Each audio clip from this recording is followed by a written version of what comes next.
This is Opposite Attractions. This week's challenge, let's get gaming.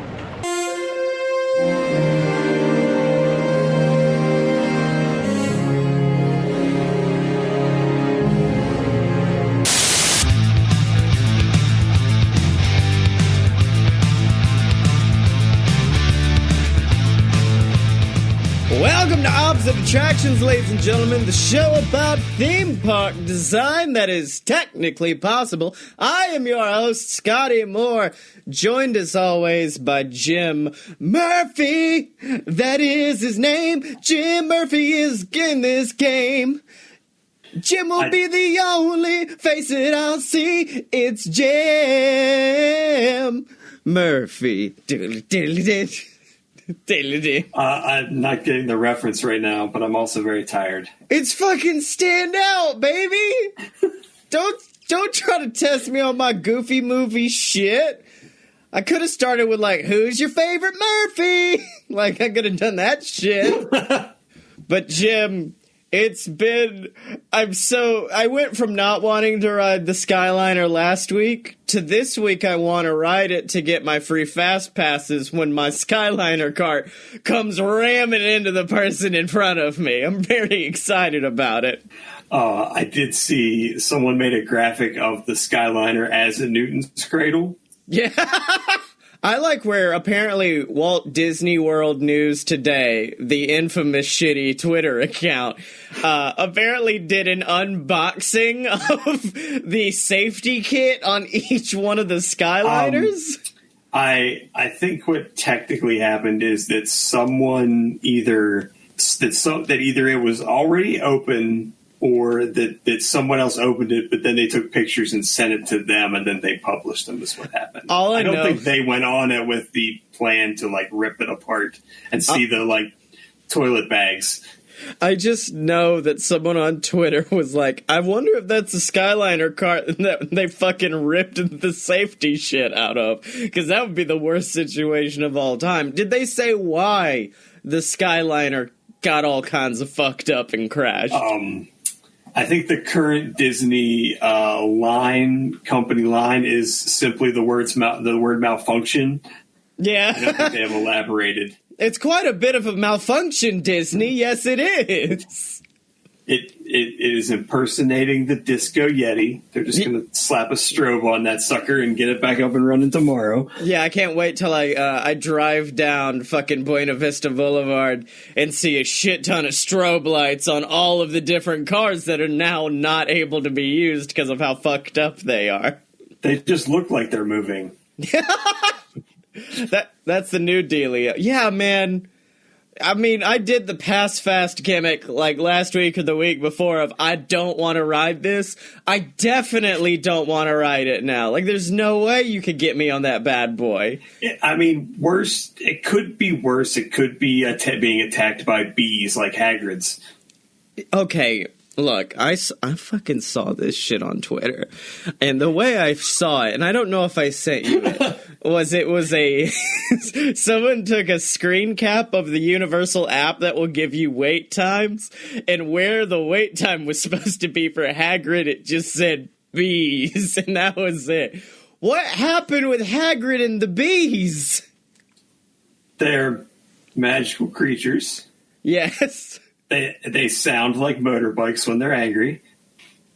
And they're having an adventure. I don't know what happened with the bees, honestly. I really wished that wait time screen was real. Yeah. Just like any time that a ride has to shut down, they have to tell you in that little bubble why. So like fucking Stitch's Great Escape, it just says bad. That's why it's all it says is bad. I don't know why. The Adventures of Winnie the Pooh just says bear death. Pure bear death. Well, Jim, I've now discovered my new favorite thing for this show, and it's Reddit, and the fact that Reddit is like the Wild West of fucking Disney stories. We've been doing bullshit Google searches this whole time, and we should have been on Reddit trying to see what the fuck's been going down, because I did find Disney World employees, what's the most bizarre thing you've seen at work? And the top voted comment includes suicide and a poisonous snake at the Grand Polynesian. Because they go, the most bizarre thing really is all the things I got to see that the general public did not. Because a man killed himself, and they immediately put a Pardon Our Pixie Dust sign up and sent out multiple costumed characters to have a meet and greet to distract everyone from the room. And then for the poisonous snake situation, animal control came, but they were dressed as janitors and captured it while guests were distracted by fire jugglers that they brought in. And I've also learned through reading through this, people fucking hate Pluto and Donald Duck. Disneyland, 1997. I don't know why I'd say the A-Team. Toontown Headroom. A family attacked Pluto and pushed her into a fountain. I didn't see it, just got to deal with the aftermath, including drying Pluto's costume and cleaning the head. Pluto told me that... Fair. I don't think BA would get on the Skyliner either. Pluto told me the family was mad that she had to take her break after they waited to get a picture. Pluto either broke her arm or her leg, can't really remember, and the family was arrested. Okay, this one... Animal cruelty. I've got two favorites. This one's one of them. One day I was walking to cast member bank to cash my paycheck. The bank is behind the bank on Main Street, and the gate to go on stage is a little further down. As I walked up, the gate slammed open, and Donald Duck came stomping through, followed by Minnie and several other characters. Donald yanked the head off, threw it on the ground, and screamed, "Stupid fucking kid kicked me in the balls!" I just wish he was doing it in the Donald voice. Donald was played by a 4', 4" man. Seeing an enraged little person in half a duck suit was possibly one of the funniest things I've ever seen in my entire life. And now that one's good, but this one might be my favorite. I drove the truck at Kilimanjaro Safaris. And then basically he then goes on to explain, hey, we're really driving the truck. Those are real-ass animals and all of that. There are lots of animals that have sex mid-tour, and usually I just drive right by it without comment. Adults may snicker, but I distract kids by pointing out facts about the other animals. But one day, I'm driving, and a fucking rhino decides to take a nap in the road right in front of us. That means we all stop until the rhino moves, because we're not allowed to go off-road. We were stuck there for more than an hour in a downpour. I know possibly 8 facts about each animal, and I have depleted the entire reservoir within 30 minutes. No. Rest of it was all improv, trying to keep 40 high-paying customers entertained in an open-air truck that is not moving in a rainstorm for an hour. Just as I'm completely racking my brain, 2 zebras start humping. A little girl screams, "What are they doing?" I immediately reply, "Oh, that's a game called Leap Zebra. It's like Leapfrog, but with more stripes. This particular zebra seems to be very bad at it." And then led to all of the adults busting up laughing, easing the tension. God, that is so good. It makes me so happy.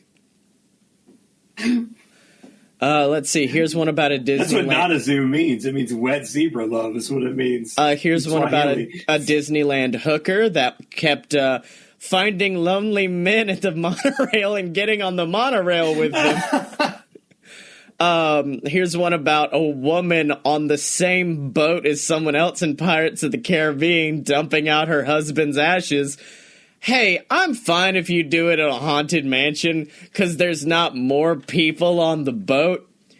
But don't make me part of your fucking funeral as we're just sitting there and Jack Sparrow's like, "Jib up me mighty yo, yo ho, yo ho, goodbye fucking Dave. He died as he lived as he loved. Fuck up me bodies, yo ho." The problem would be if it turned into like the end of The Big Lebowski. Yeah.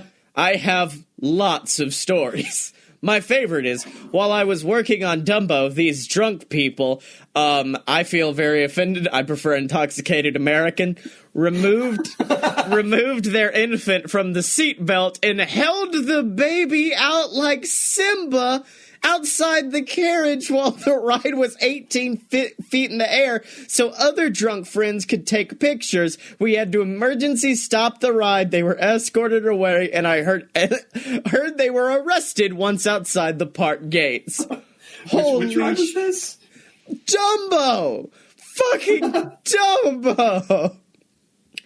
I was working a Phantasmic shift wearing that glorious yellow poofed jacket armed with my flashlight. I was by the Pirates entrance working on getting people to leave their baby buggies in a semi-neat order to either go under the ropes to watch the show or go on Pirates of the Caribbean.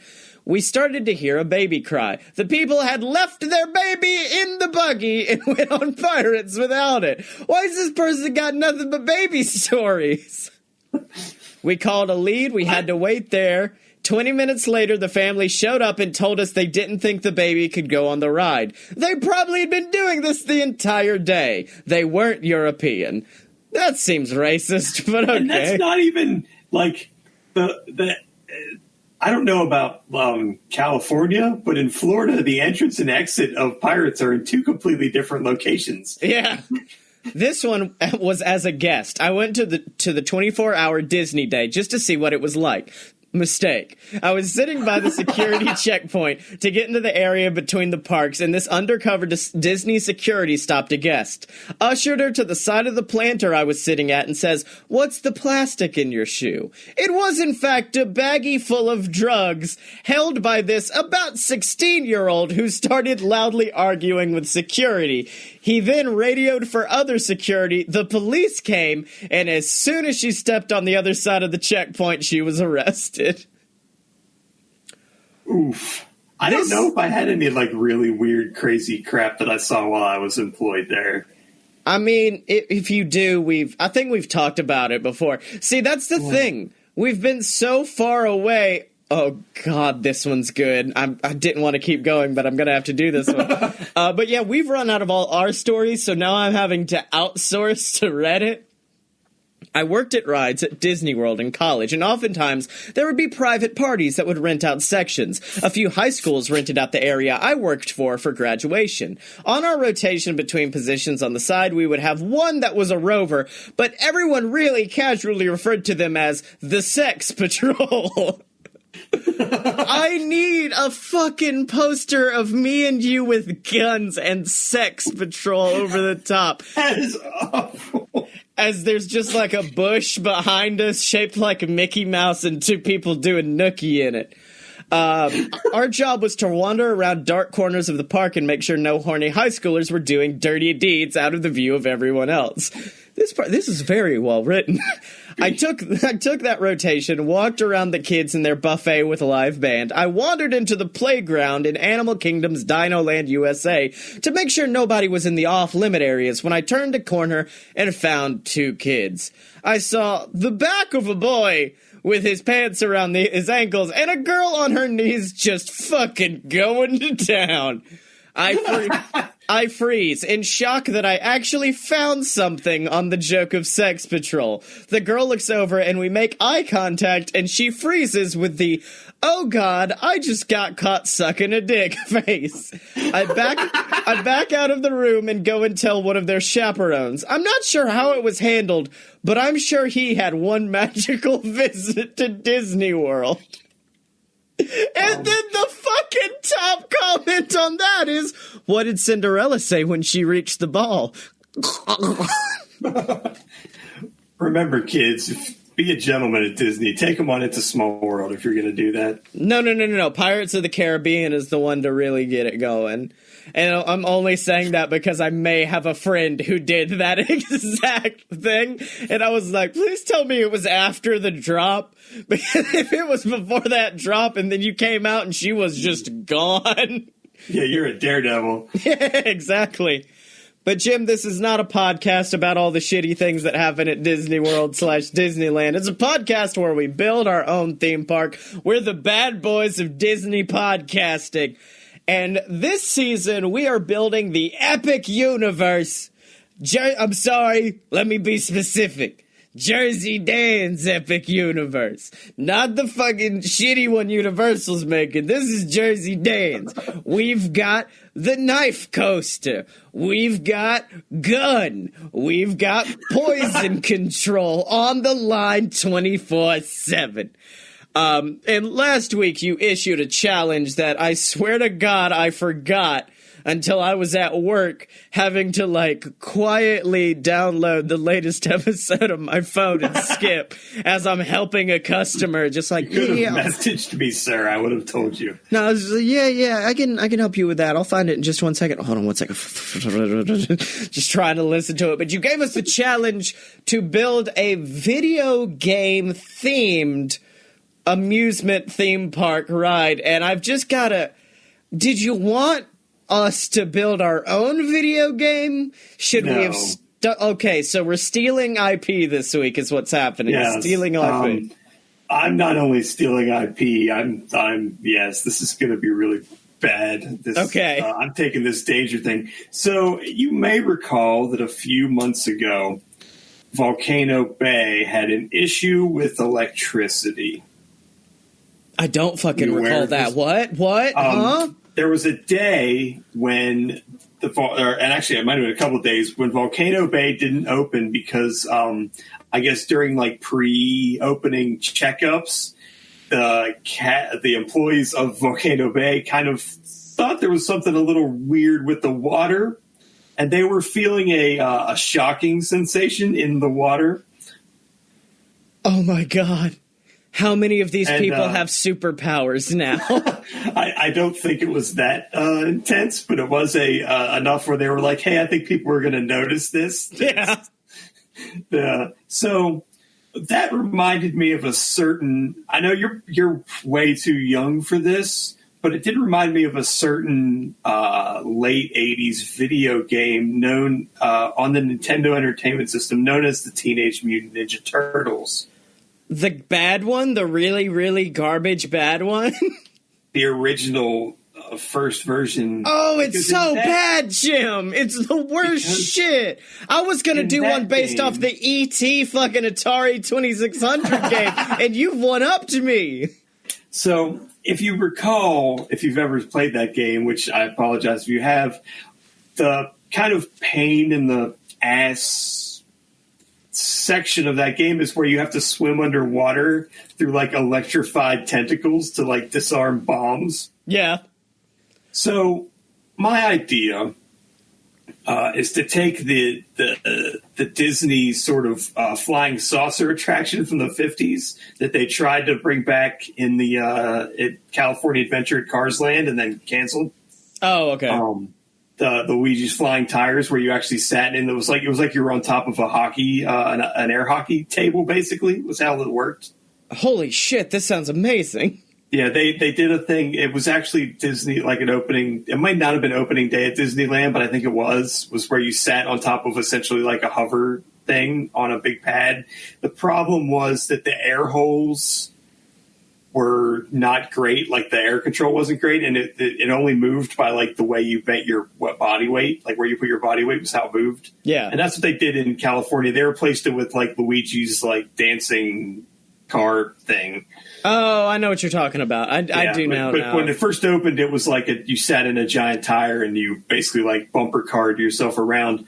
I want to do that, but connected. It would be 4 people to a car, so you'd have to like work together to like move through this like sort of maze, and there would be like kind of hoses above your head that would dump slightly electrified water onto you if you effed up. Okay. I totally forgot about the fucking gimmick of these have to be dangerous this week. I'm just going to let you know that right now. So you've put people in hockey pucks and you're sliding them around and then you're electrocuting them. Is that the gimmick? I don't think it would be even as bad as like a static shock, like if you shocked yourself on like a carpet or something. But it would be uncomfortable. I wouldn't try to kill people, but I would annoy them. I do enjoy this concept of building a part, like, because Epic Universe is going to have Nintendo theme. We just have a section that's all shitty video game based. So there's like one where you're in a roller coaster having to try to fly through the rings like Superman 64. There's one where you're actually part of the cleanup team to go out to the Nevada desert to try to get the fucking Atari 2600 versions of E.T. dug up. And as you go down there, a freak lightning accident happens and then you're sucked into the game. And then that's essentially where it becomes like the E.T. ride, but everything's a lot more pixelated and you cannot, like, on the ride an actual E.T. pops up. On this version, it's just like 4 yellow squares mixed together, and it pops up on the front of your car and takes you out. But, what other bad games could we do? The Dr. Shadow the Hedgehog. Oh, fuck yeah, that's like a normal ride, but you get a gun on it. That's the only real difference, is you add a gun to it. That could be one. We could do Dr. Jekyll. I don't know why I'm going back to just nothing but angry video game nerd shit. We could do Dr. Jekyll and Mr. Hyde, and like every time the lights turn off in the ride, a demon attacks you. There would have to be like a gift shop that was all microtransactions. Yeah, yes. There could be, in lieu of like a Castlevania 2 Simon's Quest, we do a sequel to another theme park ride, but we just make it really, really bad. So it's like Pirates of the Caribbean, but halfway through you've got to turn around and then go look for some other fucking quest item 2 cities back. And then if it goes dark, you're dead. That's it. It's over. So my ride is actually based off of a good game. I know, shocking. But I wanted to do a ride based off of more of an obscure... It's not that obscure if you know video games, but for like the general populace who are like, Mario and Sonic, you probably won't know the fucking... Postal 3. Yes, Postal 3 is my ride. Everyone gets knives and starts just sticking people. No, my ride is based off of the hit Double Fine Studios game Psychonauts, and it's going to have a Meat Circus. Yeah, yes. Oh, Jim, welcome to the Meat Circus, because that's what this ride is essentially you go in, and I remember the main sergeant who had like this big, gruff, angry attitude. That's not what I want. This is you going through Psychonauts training, and they're going to be testing your mind to see if it's sharp enough to be able to perform psychic activities. And so the first room you go into is very, like, someone very calmly, like, in order to control someone else's mind. I don't know why it's fucking shit. What's the guy from DuckTales? The man with the very thick German accent. Whatever that man's name. Are you talking about Ludwig von Drake? Ludwig von Drake, yes. So Ludwig von Drake is there, and he tells you to be very, very calm. And the helmet upon your head will measure your brainwaves, and there will be, part of the ride vehicle, something that straps down onto your head, and it will be, in the first part of the ride, legitimately reading your brainwaves and showing it to you in front of you to kind of force you to calm down and relax. And they're like, very, very good, everyone's, your signals are all becoming very, very straight.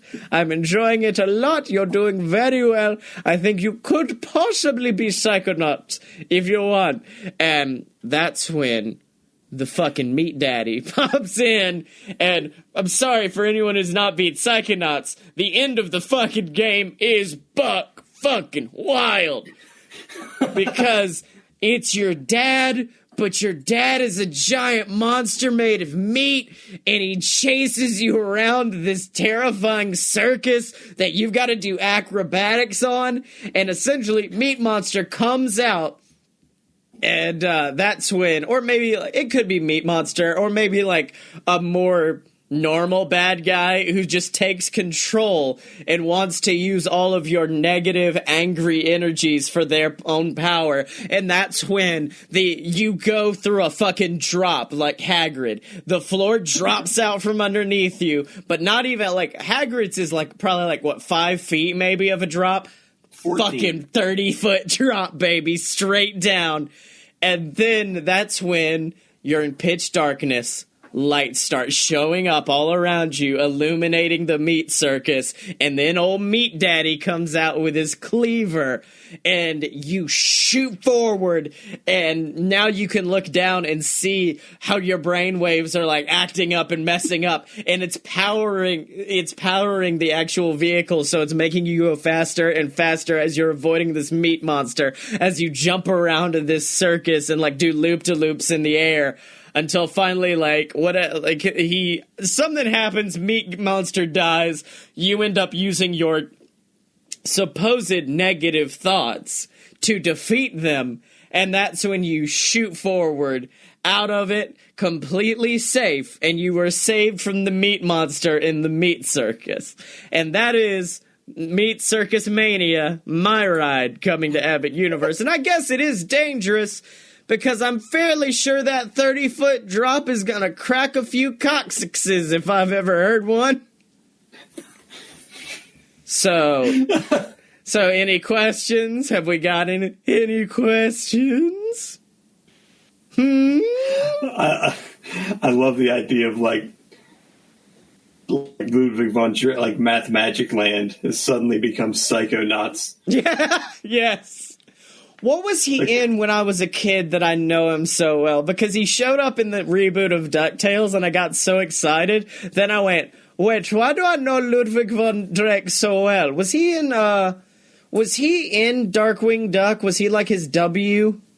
Or I'm not sure. I'm going to look here. I'm going to do a quick googly. We're going to quickly learn about Ludwig von Drake of the DuckTales. Cartoon appearances. Let's see. He did appear on DuckTales, Bonkers, Quack Pack, and other things. So fucking everything is what you're telling me then. I think I might have had like a Disney at-home video that he was in as like the host. So that's probably what I know. I mean, he did a bunch of those, but yeah, Math Magic Land is my favorite. Okay. That's probably where I know him from then. But Jim, do you have any questions? Or we're good? He was on the Wonderful World of Color in an episode called, or a segment called "Man is His Own Worst Enemy," explaining why people are the biggest challenge facing humanity. The episode is sometimes titled "Ducking Disaster with Donald and His Friends." Oh God, that's so bad. That's so bad. Well, just hear Donald screaming about how the worst part about the world is people. I wish I could do a Donald screaming like, "We live in a society." It's Donald and Huey, Dewey, and Louie, and they're just doing Slipknot's "People Equal Shit." No, it's fucking. This is the Joker. It's Donald is the Joker. It's the reboot that we've always wanted. Fucking Donald dancing down some stairs, doing some weird shit. So we've made 2 great rides based on video games, Jim. But for me, next week, I want to see a ride that's...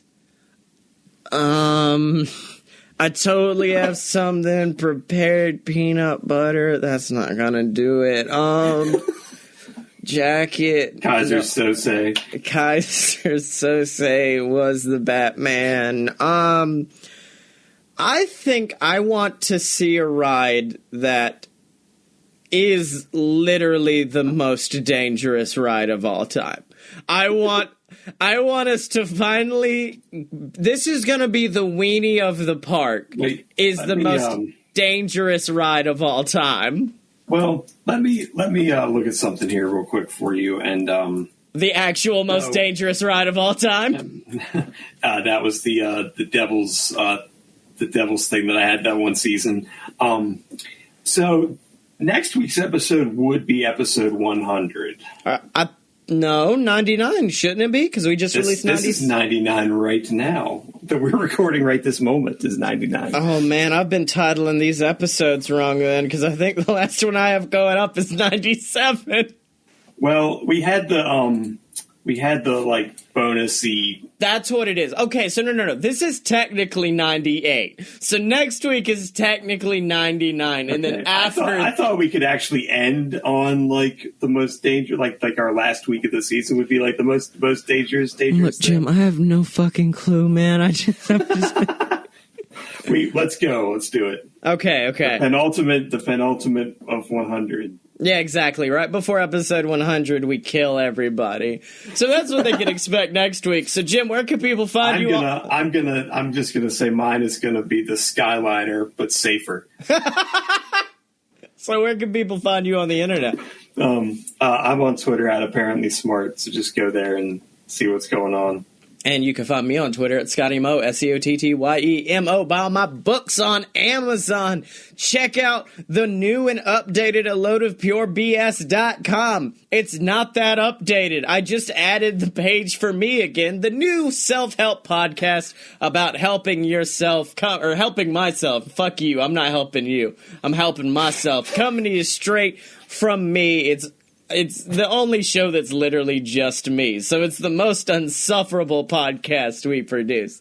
So check that out. Remember to support us online like the Patreon Saint of Opposite Attractions, Ransom Meltzer, ladies and gentlemen. And, of course, remember to follow us on Twitter at OpAtShow. That's spelled OPPATTSHOW. Are you down with OPP?